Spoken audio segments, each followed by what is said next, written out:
Hey, what's up, everybody? It's Wes here, aka Seahawktopmist Prime. Welcome back to the channel, the Seahawks Times. This is your go-to Seahawks channel on YouTube. I love all the other Seahawks channels out there. I'm doing my own thing, though. This is a forum for us to discuss our beloved team. And if you're a fan of a different team, that's okay. You're welcome here. Make sure to subscribe because I bring content for all NFL fans. Anyways, first and foremost, I want to thank everybody supporting me the last few days. You know, my wife had a little bit of a health scare, but she's okay. I want to make that clear. And I really appreciate your comments and support. And that really makes me feel loved and special. Anyways, it goes right back to you. And I want to give a special shout out to V Tiger, another Patreon subscriber. Link to the Patreon is in my description. I really appreciate and love you guys. And if you want to support the channel with a super thanks, that'd be really appreciated. And that's the little heart icon under the video. Anyways, enough of that. Let's get right into it. The Niners play the Seahawks in Santa Clara, California. That's happening tomorrow at 1:25 Pacific Standard Time. The rivalry continues. You know what? I'm going to be perfectly honest.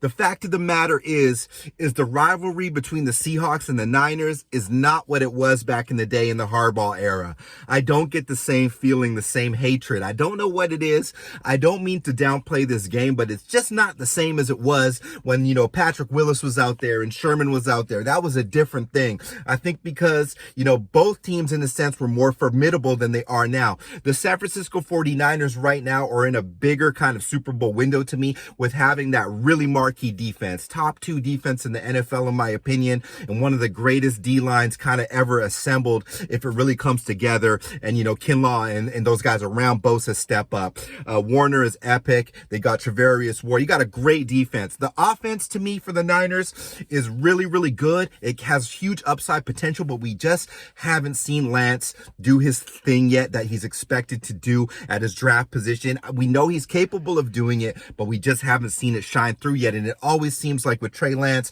you know, Kittle is out, there's a monsoon, there's always something, but I do believe the kid is talented. And this is a big game for the Niners, but I'll get into that. The Seahawks right now are in a retool situation, not a full rebuild situation, but this is a Seahawks team that has somehow infused a ton of young talent, obviously traded away some marquee players to get the, you know, to get some more draft capital and start over again until they can replace the quarterback that they need for the future.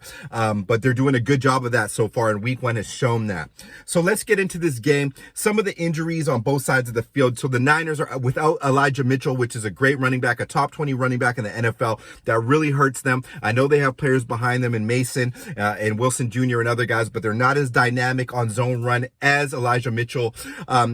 Kittle, questionable to play. It seems like every time George Kittle plays Seattle, he has a hamstring or something wrong with him and goes for 187,000 yards and 2 TDs. So I do not want Kittle to play if I'm a Seahawks fan, but Kittle also a huge factor in the blocking game for the Niners, and that's underrated. We have Will Dissly who can block, but he can't quite catch in the open field like Kittle. Kittle is monumental and a good safety blanket there for Trey Lance. So the Niners are hoping he plays. So he's questionable. Those are the key injuries for the Niners. I know other guys are dinged up a bit and they're missing a couple people in the O-line, but that to me is big. If Kittle doesn't play, he usually chops up Seattle. And if Mitchell doesn't play, those are just a little bit slower backs coming off of the edge there, allowing us to really maybe limit the running game, which is going to be key. On the Seahawks side, Jamal Adams is out for the season, a devastating blow to the Seahawks.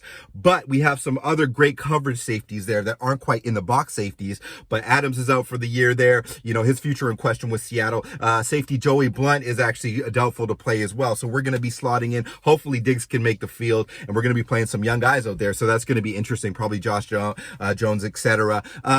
But returning to the Seattle Seahawks, we have Damian Lewis, who is a really good left guard. So he's going to slot in to help Charles Cross with Nick Bosa, which is obviously going to be a huge task for Charles Cross as a rookie. Had his ups and downs last weekend against Bradley Chubb. But Niners fans, if you don't know, we drafted Charles Cross 9th overall, and he's looking fantastic on the left. So that's going to be an awesome matchup. We'll get into that later. And the return of Ken Walker III, actually the debut of Ken Walker III. If I'm a Niners fan, I would look into this guy because he is a scary running back. Him and Penny is something I would really worry about if I was a Niners fan. You know, there's a lot of unknown there, and I don't think they'll give him too many snaps. But if Pete Carroll is being sneaky Pete and reserving the health of Ken Walker Jr. and unleashing him in this game, that is not good for the Niners. because he's a really dynamic potential player there. The narratives on this game are amazing. Like, there's a lot of pressure on the San Francisco 49ers. Kyle Shanahan and the front office there with Lynch, they really need to win this game. That's what the media is spinning there. As a football fan, there's 17 games in the year.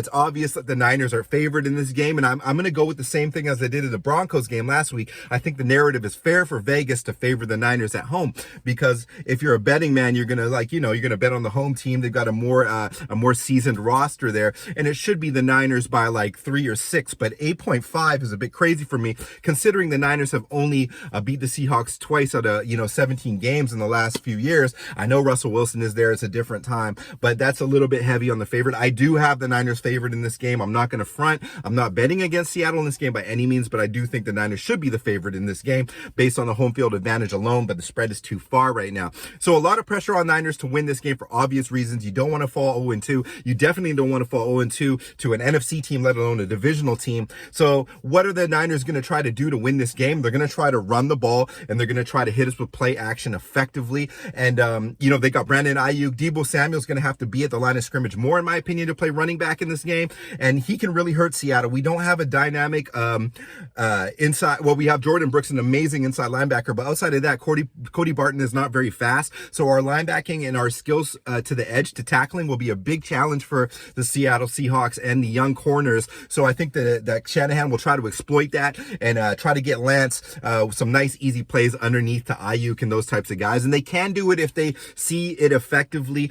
But this is a faster, younger, unknown Seahawks defense, and that's what the Broncos found out. There's some guys here who can really fly, and they're going to be trying to get to Lance. They're going to be trying to spy Lance and limit his running outside. So those running backs are going to have to do a good job, and it's going to be good downfield blocking from the Niners. That's a really, really strange thing that I don't think anyone was expecting this young Seattle defense to be that effective. The narrative also is that the Broncos lost to Seattle in a way that they gave up the game, and there's a lot of media that's not giving credit to the Seahawks, and I can see that with the you look at the narrative of the 1 yard fumbles, etc. Those were forced fumbles. Chenna Nwosu, those were not like people bobbling the ball. That was good goal line defense, and that is something that should not be overlooked. There were some missed opportunities by the Seattle defense, some missed picks, some missed fumbles stuff, and if those things happen in this game and Lance is not able to get out to a good lead in this game, I would worry if I was a Niners fan. This is not going to be a 42-10 kind of game for the Niners. I'm not saying Seattle's going to come out and win this game, but it's going to be closer than people think. Here's the two things that can happen in this game, I think. Either the Niners can come out and really establish the run and be so dominant in the pass rush against Geno Smith that, Geno coughs up the ball or is not able to make passing plays. And there's a lot of 3 and outs, and the Niners edge things with gold and get a couple TDs. And the game could get to a point where the Niners are in a safe zone to coast to the win.